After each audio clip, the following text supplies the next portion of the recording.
Hello. All right. Hello. Thank you all for joining us for this featured panel where we will be discussing data-centric organizations and how to evolve them and continue making progress there. I'm really excited to be up here with this panel. The three panelists to my left, your right, as well as our virtual participant, who I'll introduce shortly. So I guess we'll just get it started. Just very briefly, the structure we'll use today. I will introduce each panelist in turn. They will give some brief opening remarks. I have some prepared questions that I'll pose to the panel, and then there will be time at the end for questions from the audience. So start formulating those questions as we go through the panel, and when the opportunity arises, we'll take questions at the microphone there in the center. And I'm hoping that this is sort of a more casual discussion, so hopefully we'll have some fun, and you guys will have an opportunity to learn from these excellent professionals that we have here today. So first, I'll introduce the panelists here. Next slide, please. So yeah, so I'll just start with Heather, and then I'll go around clockwise there. So our first panelist is Dr. Heather Wojton. She's the Director of Data Strategy and the Chief Data Officer here at IDA. She assumed this role in 2021, and in that position, Heather is providing strategic leadership, project management, and direction for the corporation's data strategy. She's responsible for enhancing IDA's ability to effectively and efficiently accomplish research and business operations by assessing and evolving data systems, data management infrastructure, and data-related practices. Heather? Hi, everyone. I'll just take a minute here to discuss a little bit about my role. So IDA is on a mission to evolve its data practices in order to make sure that we can better anticipate sponsor needs and our staff's needs and respond to them, as well as making sure that we can more efficiently answer sponsor questions. And we're doing that by evolving the way that we handle data here at IDA and trying to generally build community across the DoD to strengthen data practices. DataWorks is, of course, part of this and something that started at IDA and went within the T&E community long ago. And so I'm very excited for the opportunity to be here to talk about data practices and how we're maturing our practices at IDA, as well as where I hope that we can go across the DoD more broadly. Okay, thank you, Heather. Next up, we have Dr. Jane Pinellas. Dr. Pinelis is the Chief of AI Assurance at the Department of Defense's Joint Artificial Intelligence Center. I think that still exists for the time being. She leads a diverse team of testers and analysts in rigorous T&E, as well as responsible AI implementation for the JAIC, as well as the development of AI assurance products and standards that are going to support the testing of AI-enabled systems across the DoD. You can read about some of the work Jane did before her time at the JAIC in her book, The Experiment of a Lifetime Doing Science in the Wild for the United States Marine Corps. And I just plugged that because I think it's awesome. Jane, would you like to tell us a little bit about your current work? Thanks, Matt. So for the record, the JAIC still exists. We are transitioning into a new, bigger organization, the CDAO, the Chief Digital and AI Office, which is actually a movement towards the kind of data centricity that we'll be discussing here today, because we are merging with CDO, the Chief Data Officer. We're merging with Advana, which is a business analytics platform, and we're merging with DDS, the Defense Digital Services. At the JAIC for now, I am the Chief of AI Assurance, and our goal in AI Assurance is to provide the multiple stakeholders justified confidence that our AI-enabled systems meet requirements and meet mission through ethical action. Of course, with the inherent dependencies that AI-enabled systems have on data, which is what we're here to talk about today, data assurance specifically is also part of our job, whether it's data quality, quantity, representativeness, data management, data governance. All of that falls well within our scope of work. And we're looking forward to collaborating with our new CDO partners now within our organization to take that even further. Thank you, Jane. Next up on the panel is Dr. Laura Freeman. And I'm not sure if I'm breaking news, but Dr. Freeman is the Deputy Director of Virginia Tech's National Security Institute. Her research leverages experimental methods that bring together cyber-physical systems, data science, artificial intelligence, and machine learning to address the critical challenges we face in national security. She's Assistant Dean for Research at the College of Science, where she works to shape research directions and collaborations across the College of Science in the greater Washington, D.C. area. Laura. Thanks, Matt. So Laura Freeman at Virginia Tech, and actually I have Data to thank for driving me to Virginia Tech. And so, as Matt said, I lead a research group where data is really at our foundations in all that we do in trying to solve critical challenges in defense and national security. And actually, the reason I ended up going to Virginia Tech from a wonderful position supporting DOT&E and IDA was some of the time I spent in the Pentagon advising as senior technical advisor and kind of looking at this bow wave of machine learning and AI. And I would run around and be like, what data is it going to train on? And no one really wanted to talk about that. It was all about the algorithms, all about how we're going to use AI to enable capability. And I was like, okay, but still, on what data? Who owns it? How are we going to get it? And so I saw an opportunity for research and to kind of educate the next generation of our national security workforce. Because data is hard. It is messy. And I was actually very surprised to hear the feedback from Wendy yesterday when she said that academia was preparing our students for these challenges. Because my initial answer in my head when I was answering it was, no, we're not. Because we might be training them really well on the analytics, we might be training them really well on the database infrastructure, but data is inherently a multidisciplinary team, and what we need to be doing more with our students before they get out into the workforce is giving that beginning to end look on how do you actually collect the data, how do you process it, how do you use it. It's not just about the models. The data really is the core of a lot of our models. And how do you take that from beginning to end? And most importantly, how do you communicate those data conclusions to decision makers? And so I think that kind of end-to-end look is what we try and do at Virginia Tech and educate our students on how you can actually be ready to go out into the workforce and do that. Thank you. And then our final panelist, who's joining us from Zoomland, Mr. Calvin Robinson is a data architect within the Information and Applications Division at the NASA Glenn Research Center. We have him up there. Yay! Excellent. How's it going? He's over 10 years of experience supporting data analysis and simulation development for research, and currently supports several key data management efforts to make the data more discoverable and aligned with FAIR data principles. That's an acronym, FAIR data principles. Go look them up. They're important. Calvin oversees the center's information management program and supports individuals leading strategic AI/ML efforts within the agency. Calvin. Hi, everyone. So yeah, I think what's really sort of driven me towards where I'm at currently in my career is where I got my start, being embedded within research teams where they've been experiencing a lot of the data management challenges that everyone has mentioned so far. And I think that was just an inspiration to sort of pivot more towards my career being really focused on data management, where currently a lot of what I do is really more so influencing.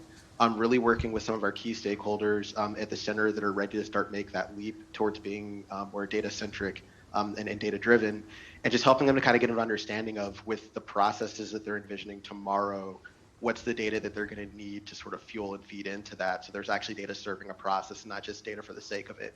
And then helping them work backwards from there to put together what they want their new data management practice to look like. Okay, thank you. So now you've heard a little bit from each of our panelists about where they are within their organizations and how and the challenges that they're facing.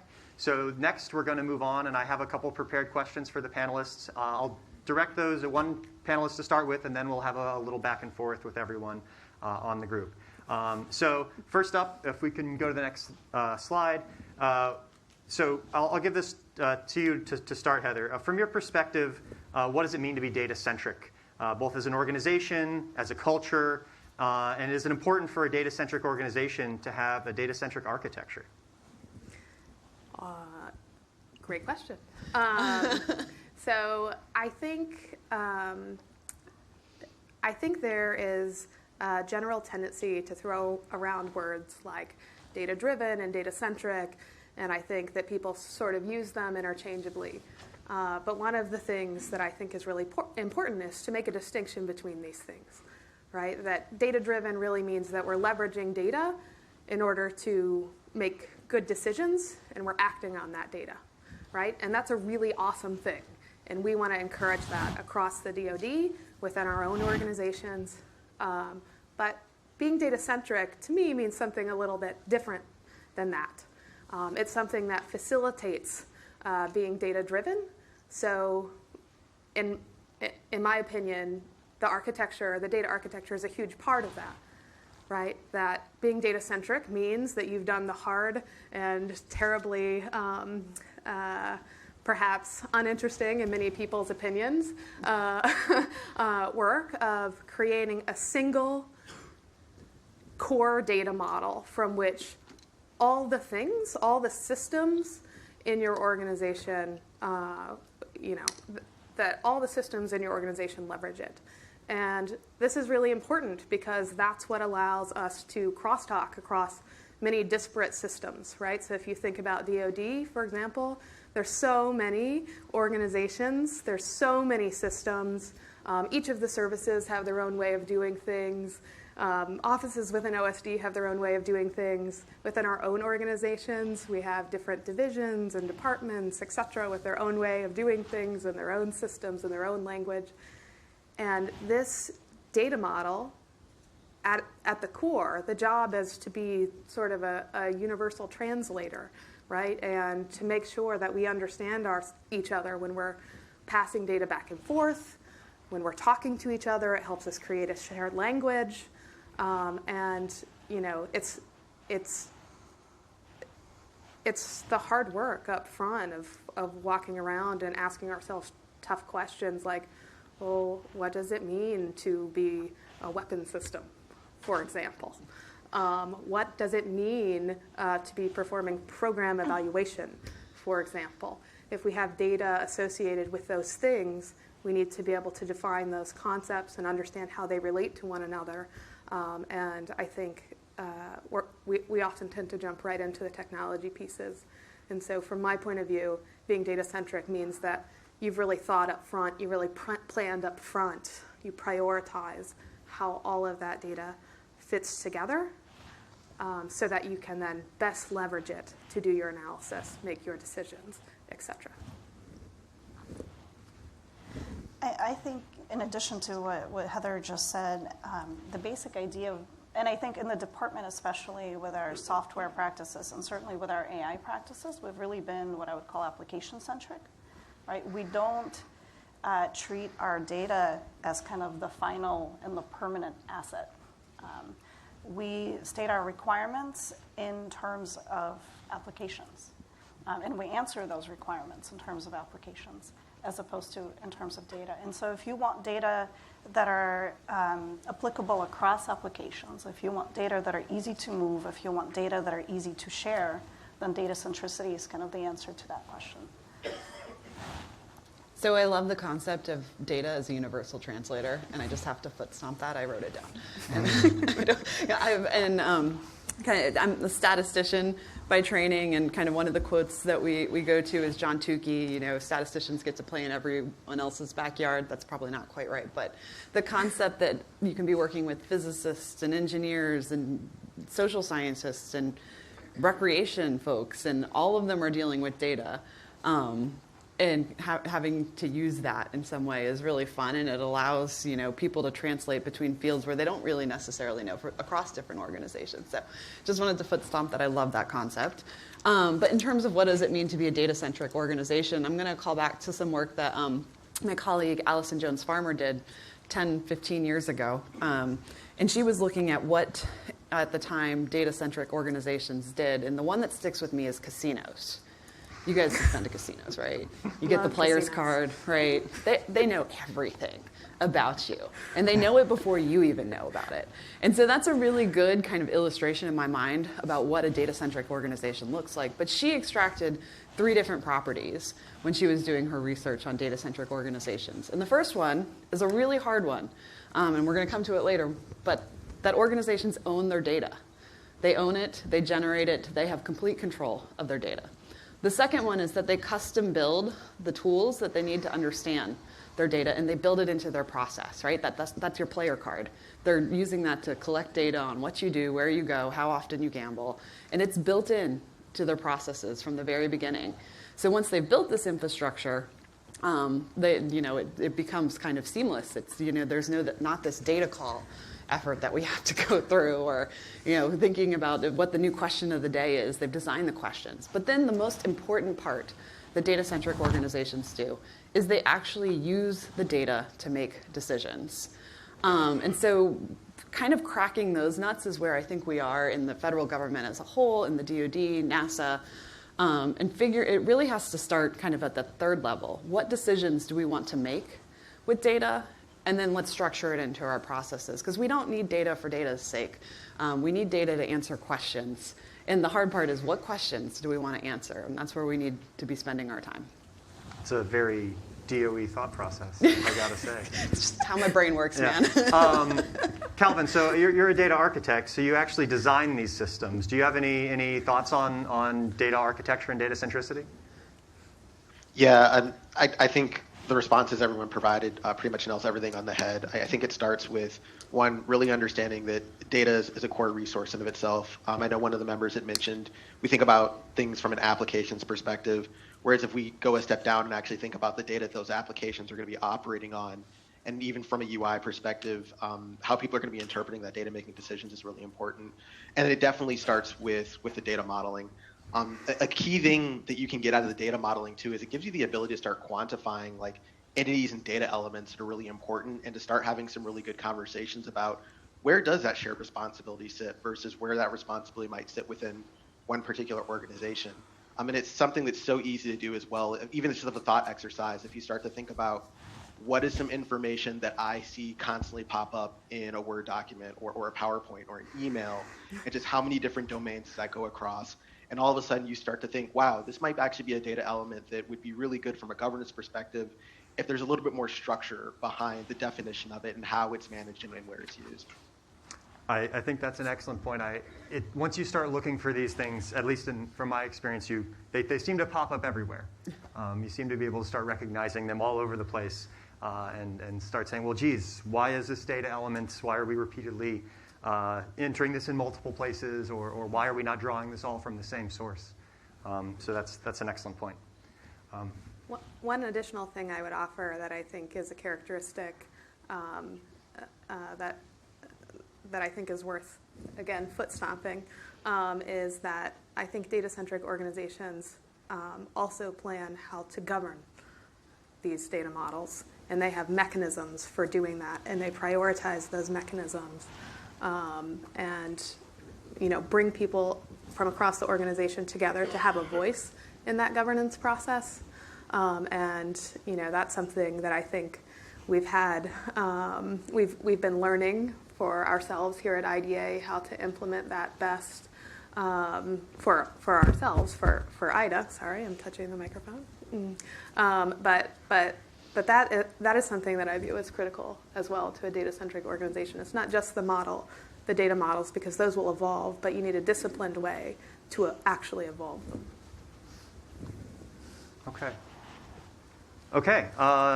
With that, I'll move on to the next question we have prepared here. So this question is, now that we've defined what it means to be data-centric, or had some good discussion around that, I think we've also talked a little bit about some of the benefits, but are there drawbacks to moving towards a data-centric approach? And I'd like to start with Calvin on this one. What benefits have you seen? What benefits do you think will accrue? And then any drawbacks that you think are associated with being data-centric? Yeah, I think one of the drawbacks immediately is trying to scope your data management efforts. I see people who have some really, really awesome ideas to some processes they want to transform, some new innovations they'd like to do.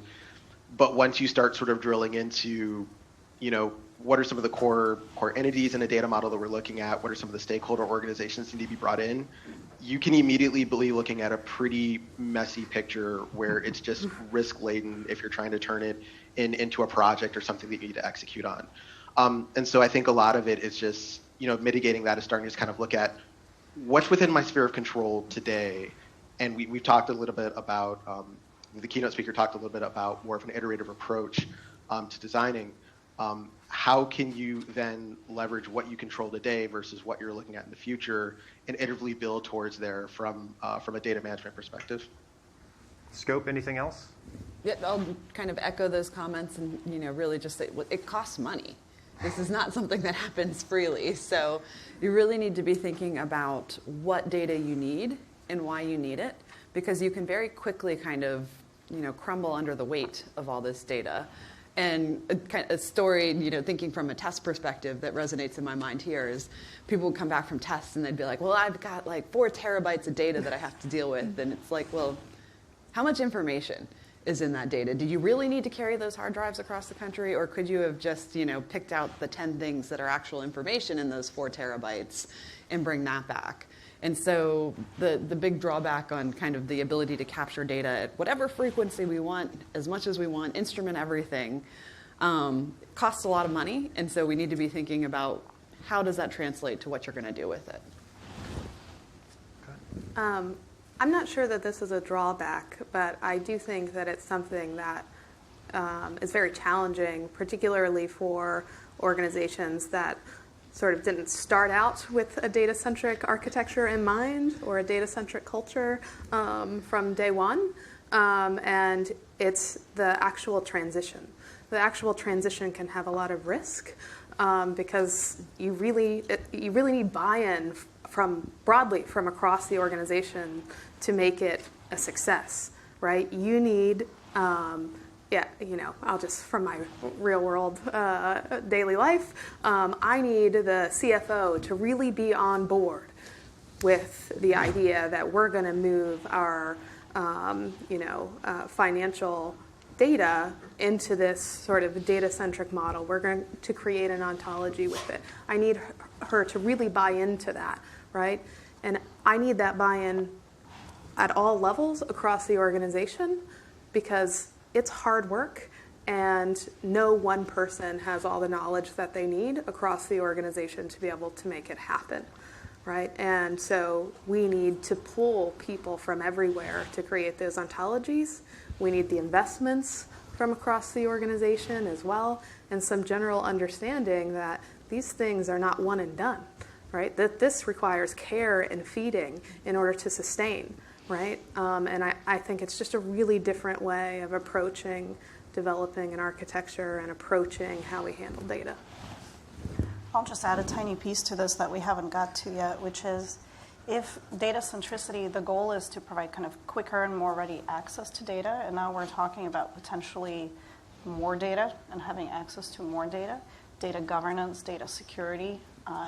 It's not necessarily more complex because, again, the point of data centricity is that you've thought through these things strategically and systematically, but it does become kind of a bigger question, right? One of the very few benefits of having silos of data excellence in the DoD is that there's less risk of sharing data inappropriately. There's also, more risk of not sharing data with somebody who needs it. And that's a real trade-off that we do have to worry about.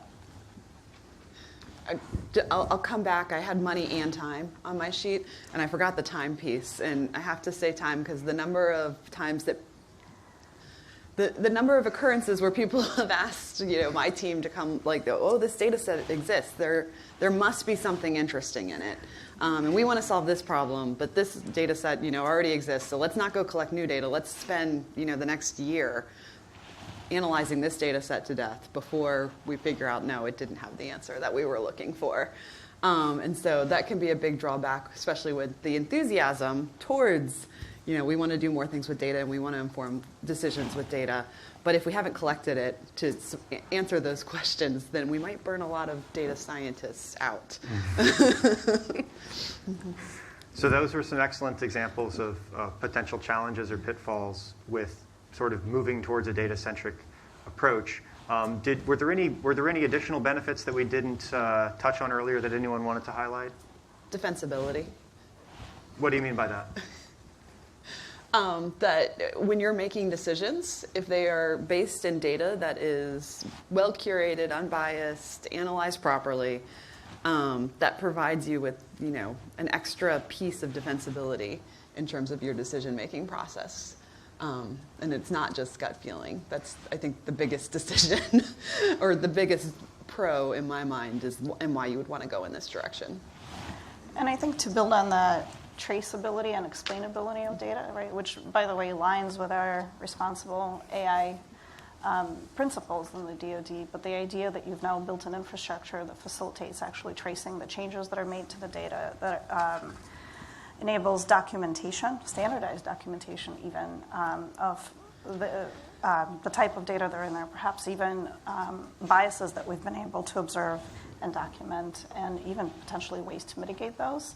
It all ultimately leads to more responsible data usage. Calvin, that sounds a lot like FAIR to me. Would you agree?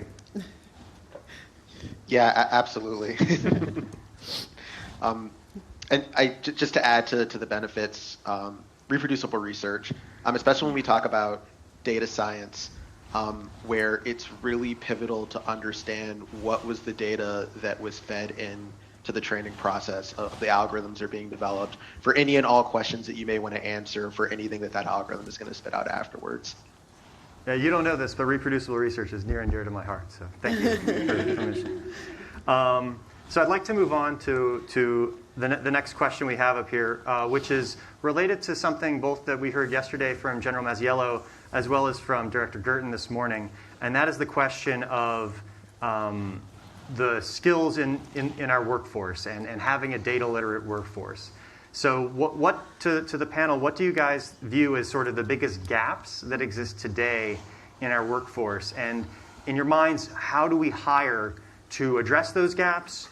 And what do we need to develop internally to succeed at being data-centric?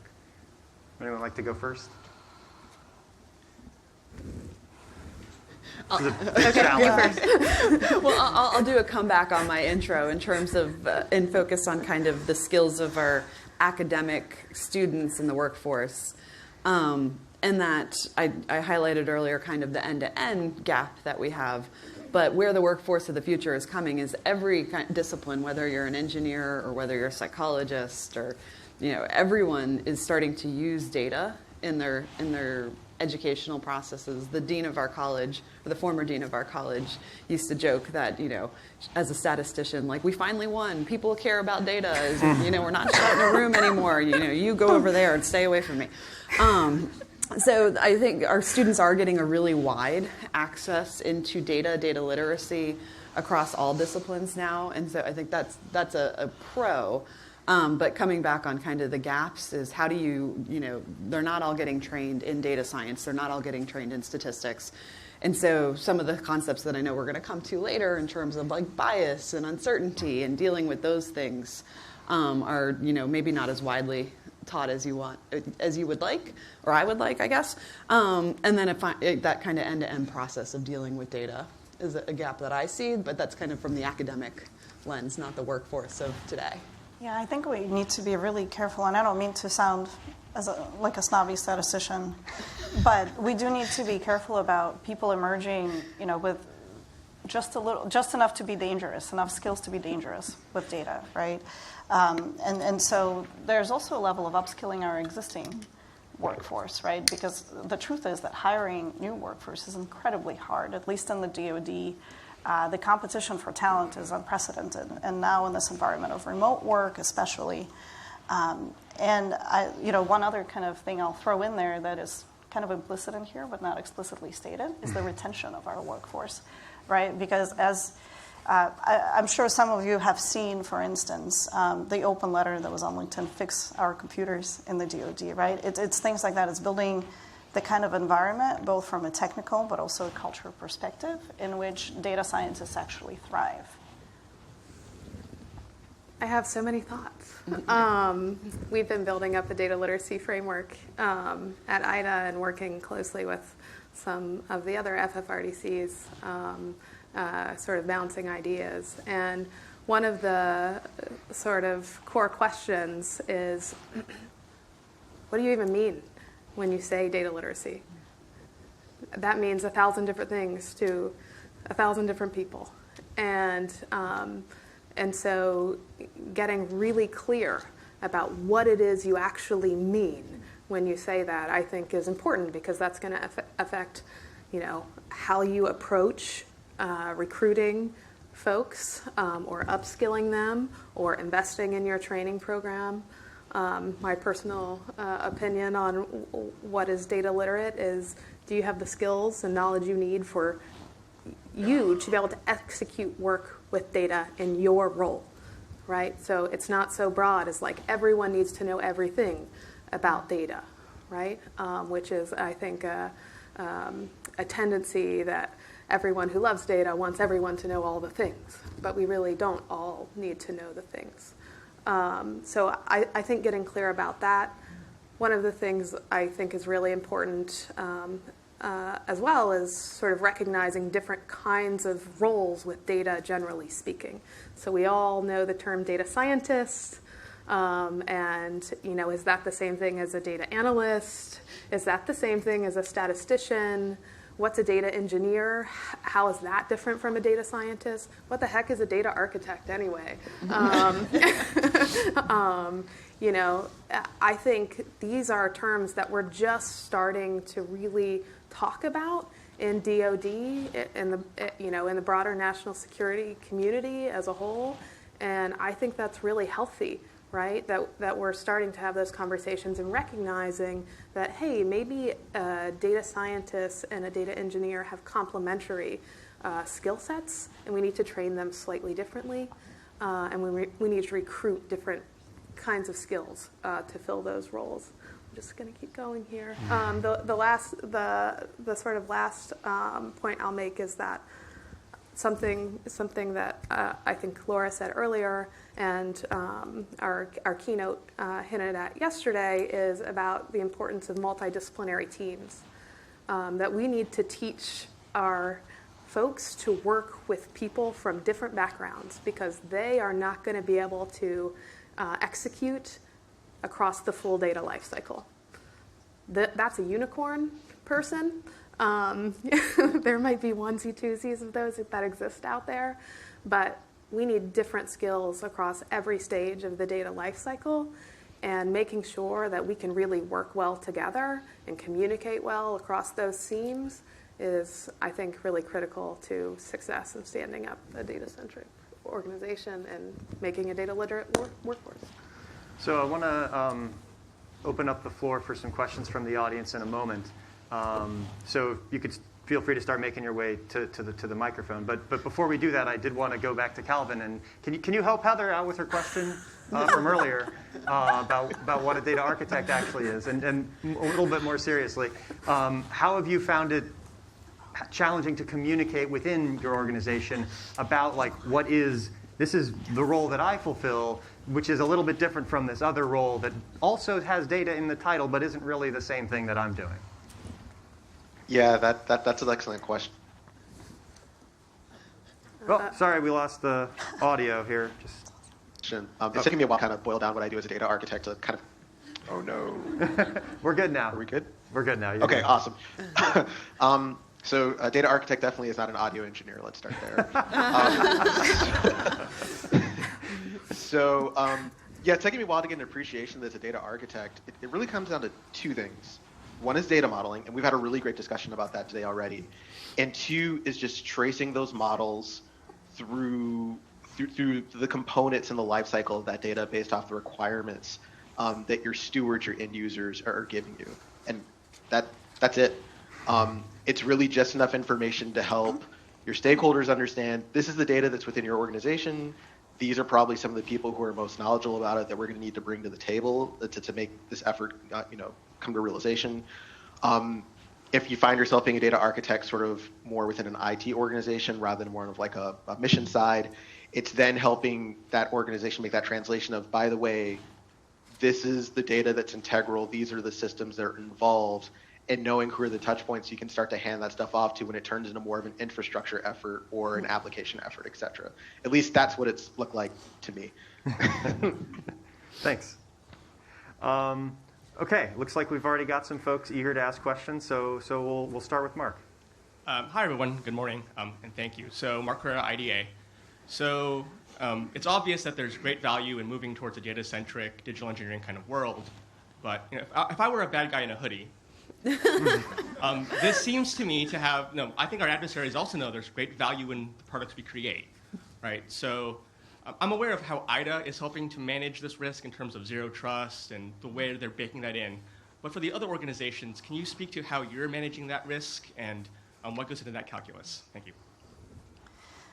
I'll start here. And given this line and the previous rating of questions of like great to fantastic, I think we only have to rate yours as an okay because we have to leave room to move on. I'm sorry. Okay. So okay question mark. It's okay. We know Mark, so we can pick on him.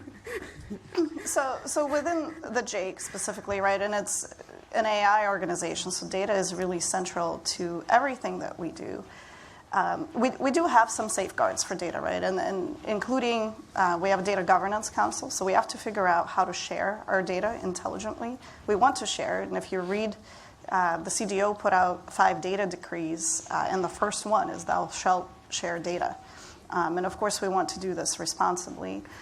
We do worry about things more kind of legal, moral, ethical in nature, like data privacy, because we do things, for instance, in the arena of warfighter health that involves some PII and PHI, et cetera. We worry, of course, about cyber vulnerability. In our domain, we also worry about data poisoning quite a bit, including data poisoning that may occur after deployment, which is slightly unusual for the department to worry about, I think. So I think, and we have lots of work to do, by the way, with all of the above that I just listed, right? These are all the things that we're working through, and we're trying to figure out how to do this effectively across the JAIC, and then also how to do this effectively across the department. And I think, again, the new CDAO organization will really help with that. But I want to kind of, before we get to the other panelists and their thoughts on security, I want to put forth a slightly contradictory statement to what I just said, which is that I think the DoD perspective on security, in data especially, can hinder our ability to realize value of data and AI, right? And I think we need to safeguard security in pursuit of mission. And we can't take this very short-sighted perspective on risk. There's also risk that we encounter by not sharing data, especially when it comes to AI-enabled systems, and especially when it comes to data that are classified, for instance. We have so many restrictions when it comes to shoulder surfing, when it comes to need to know, when it comes to our NATO partners, et cetera, et cetera. And again, I'm not saying we should remove all of those restrictions, right? Of course, they're there for a reason. But I just think we really need to take into account a bigger perspective of what risk means, especially in the space of AI. So I'll jump in with some thoughts here.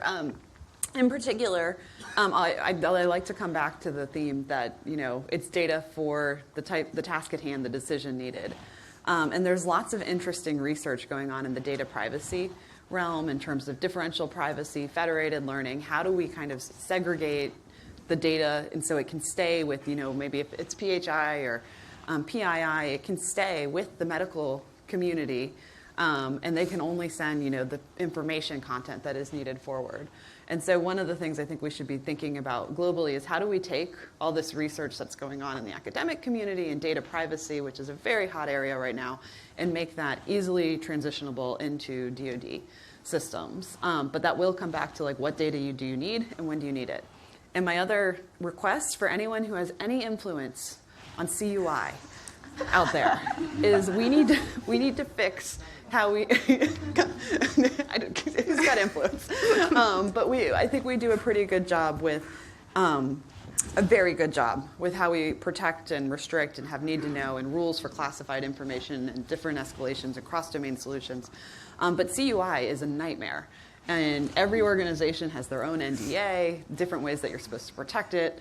And so kind of thinking about how do we protect that information in the different categories is a really painful area right now that really could use a lot of attention in terms of the privacy because right now I think we're probably failing right and left all over the place on any kind of concerns that might be in CUI information. And so, yeah. I think we'll move on to the next question. Try to get through as many of these audience questions as we can. Please. Hi, I'm Laura Freeman. I'm here at IDA also, and I think my question is also somewhat privacy related. So you mentioned this idea of casinos as a data-focused organization, kind of knowing what you're going to do before you even know what you're going to do. And so I wonder if you have any thoughts about keeping data on the workforce as sort of national security-focused organizations, and how that data might be used in terms of clearance determinations. And I speak as someone who's seen a lot of these determinations made in ways that I think are sort of outdated and unfair, and also knowing that there are case studies out there that show that this type of decision can be much better made and supported with data and sort of predictive algorithms. And so I wonder if you have any thoughts on how and if those sorts of data and algorithms might be used in national security. Thanks. So I never want to fill out a PSQ again. Like, if I could avoid that for the rest of my life, it would be amazing.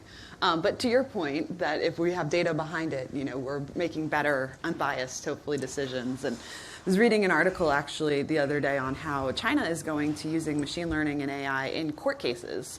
And the general reflection on the article was horror. And my first thought was, well, at least if we're using models, we could see where the humans might be making a different decision than the model is, to avoid some of those kind of systematic biases. And of course, there's issues with our models building in systematic biases from the data based on the past.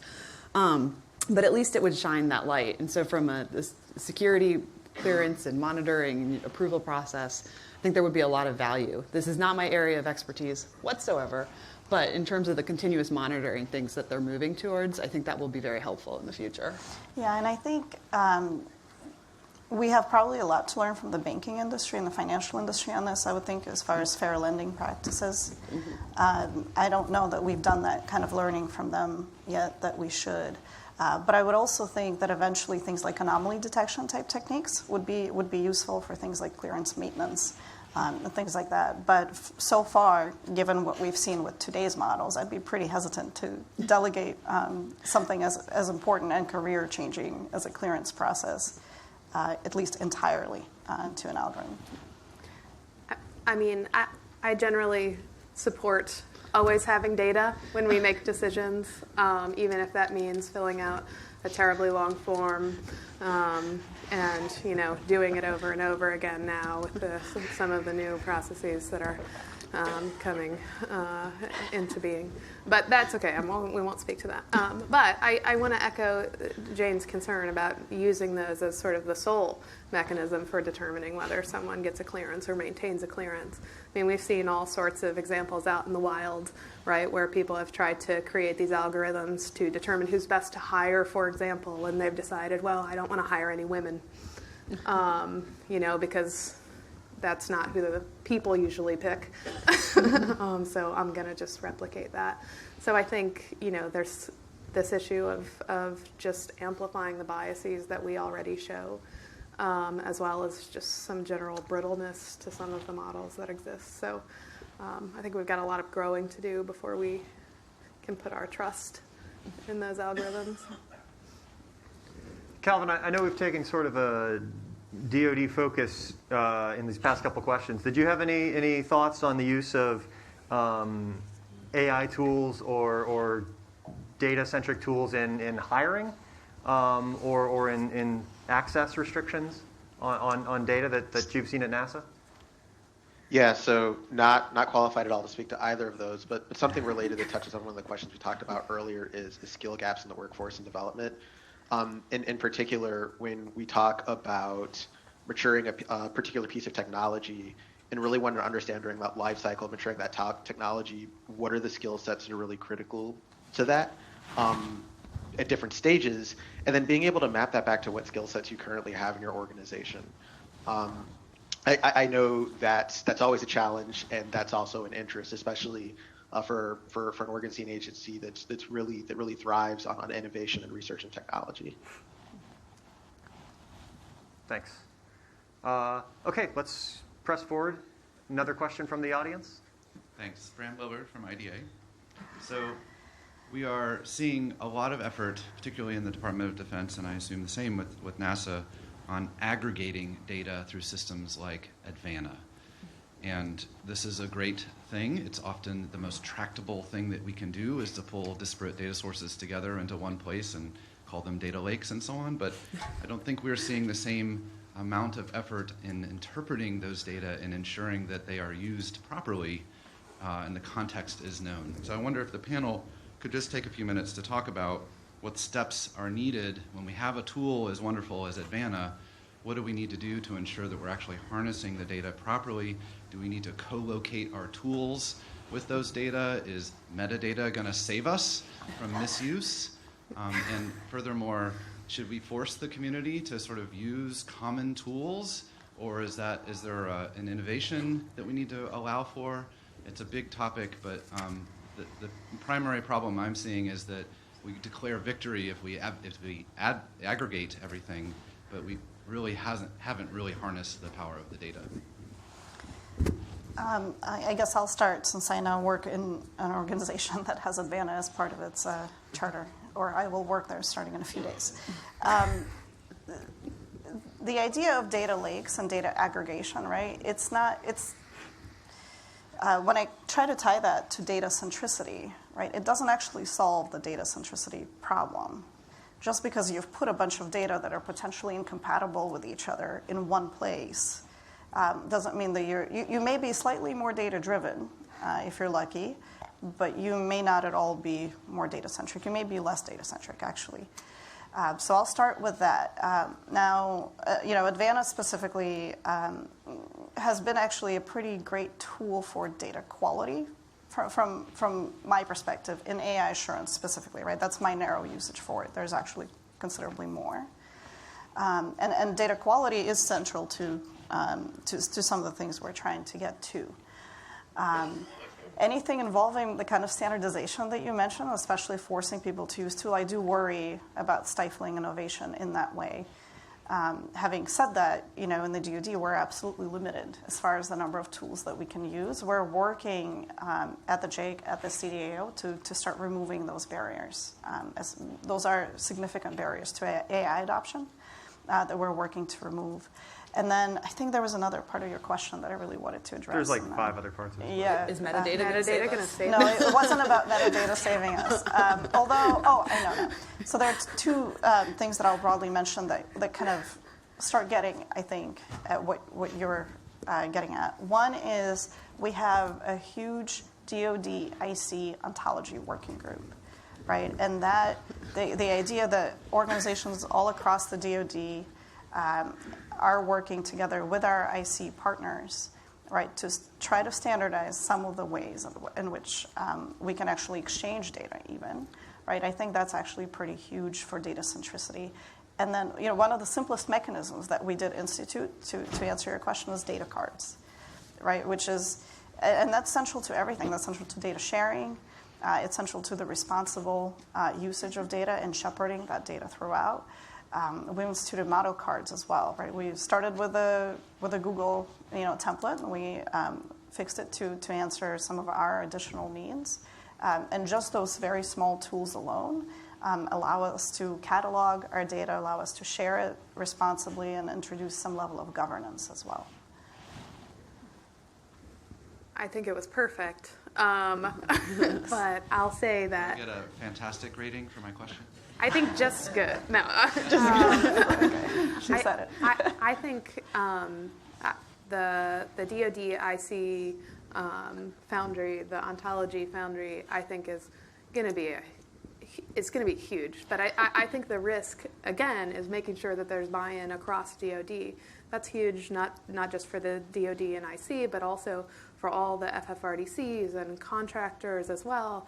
It gives us a way to be able to both help shape some of the concepts, right, to help shape what that ontology looks like and what that data model is, to be able to plug it into something like Advana, because that's really, from my perspective, one of the huge things that's missing, is it's just a bunch of data thrown into a place.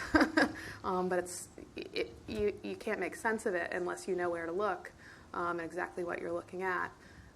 But having some data model, some standard that's sort of bought into from DoD and intelligence community will allow us also to structure ourselves and how we communicate with our sponsoring organizations much better, and be able to integrate data better and to share data back and forth better. So I think that's huge, and some of that is metadata. So it will save us to some extent. if we know we need to collect it. That's right.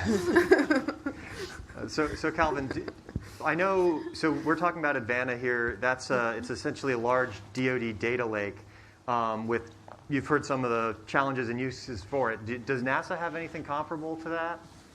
Anything that you guys make use of? I'm not sure. I know there's always interest in, could we get some benefit from having like a central data repository for this particular effort? If we pull of our data from one particular domain, whether that's materials, aircraft propulsion, et cetera, to one area, do we get benefits from that? The minute you mentioned data lake, I kind of thought back to earlier in my career. I thought, yeah, data lakes are great. We should be pulling our data everywhere. And when I saw the issues that could quickly pop up, we've been talking about the use of metadata for trying to have better context around data. And the number of stakeholders earlier in my career that I said, yeah, data lakes are great. I just kind of thought, oh no, what horrors have I wrought? what have I done? And so in terms of the metadata, will metadata save us all? I think my answer is maybe. And the reason why I say that is because even just with the four of us on the panel today, we're all data professionals, but we come at data with a different perspective, which is great. But then that means that when we look at metadata, we're kind of reviewing and scrutinizing that metadata through a different lens, which means that we need metadata specifically designed for the different perspectives so that when someone's looking at a particular data set, they get the context that they're interested in. If I'm a data scientist, I'm probably more interested in things like, for this particular data set, what's the impact been on things like training or testing performance on an algorithm that's put together? Whereas when I'm a data architect, I might be more interested in, hey, what's the spread or the crawl of this particular data entity or element? How many other places can I see this show up in?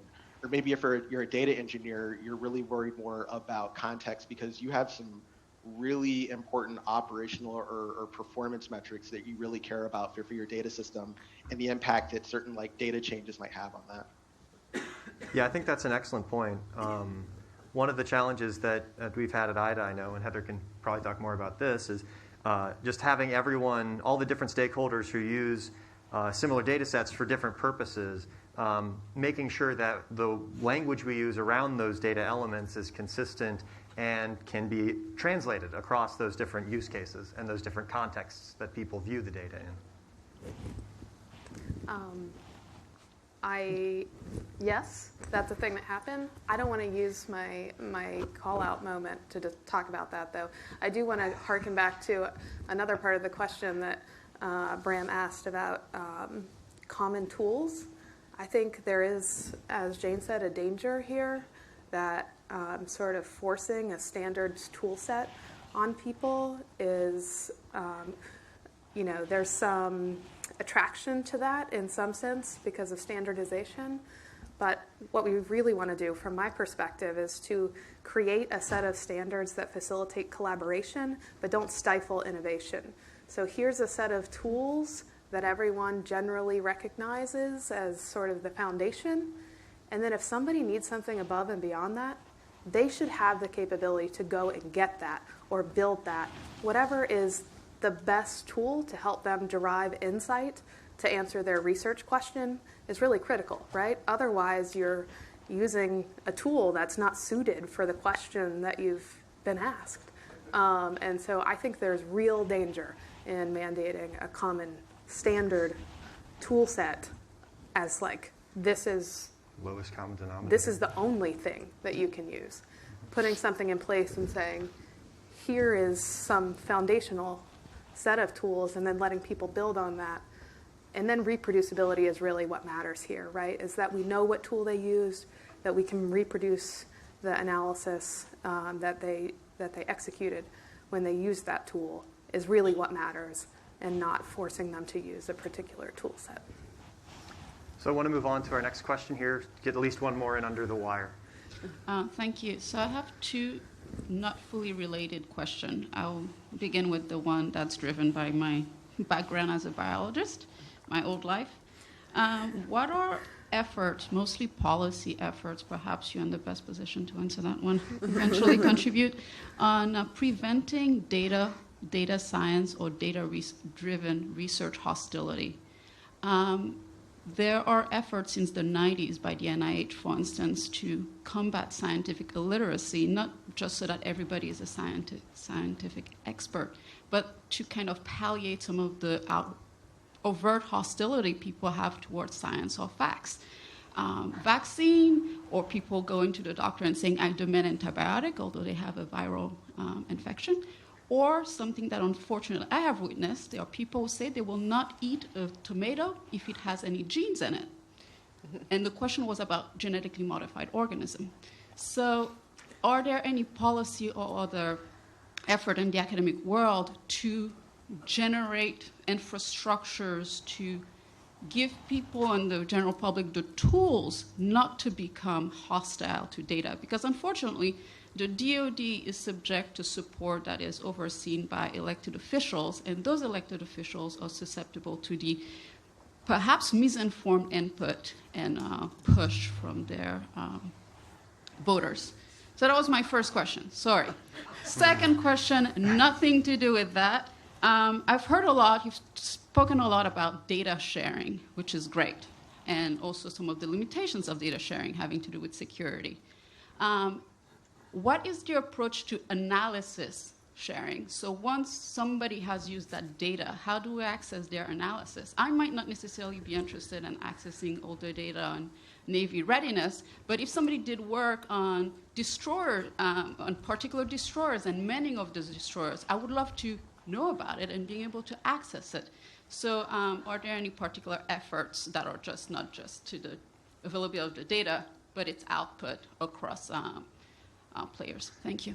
So very quickly, first, anyone want to I'll respond? jump in on the first one because it's totally over my pay grade. And I'm not aware of any policies, so I won't answer it fully. But I do think that the academic community provides a really good basis for thinking about how we bring to light information through open publication and kind of echoing the comments from this morning about publish when you've done something innovative.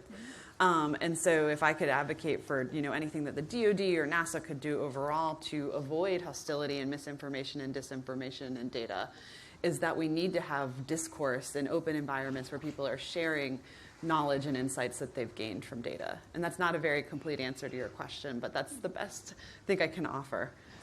And then the secondary question on making analyses more available. Does anyone like to comment on that? I'll at least start that. First of all, I think we're up to fantastic question. Also, I've never heard the term research hostility before. I really like it. And I agree with Laura in that we have a responsibility as scientists, right, to disseminate that information. I think the way in which we do it is also important. So not just publication, not just discourse, but discourse that's available to a wide variety to populations, right, and available to a wide variety of populations, especially those that tend to be more susceptible, I think, to the kind of research and data hostility that you're talking about. When it comes to data sharing, I'll just quickly insert in there, and I have some of my JAKE team members here today. For us, it's more about model sharing, I guess, more so than analysis sharing at the Joint AI Center. And that comes with a huge responsibility because, again, we have this idea of responsible AI implementation. And so we're actually working through a framework. When you share a model, right, what are all the other things about it that you need to share with somebody to make sure that it's used for what it's supposed to be doing, that the humans are trained to use it properly, that it's not used out of context or out of domain, that the warfighter who's using it or potentially other stakeholders know exactly what it does and how it breaks down and does it degrade gracefully. There's a ton of information that you basically have to share if you're willing to share your model as well. Thank you, and thank you for the question. Unfortunately, we've run a little bit over on time. So our local panelists will be around afterwards, and you can feel free to speak with them during the break. But before I turn the mic over, I just want to give a sincere thanks to their 3 panelists here, as well as Calvin remotely. Thank you. It was a wonderful discussion.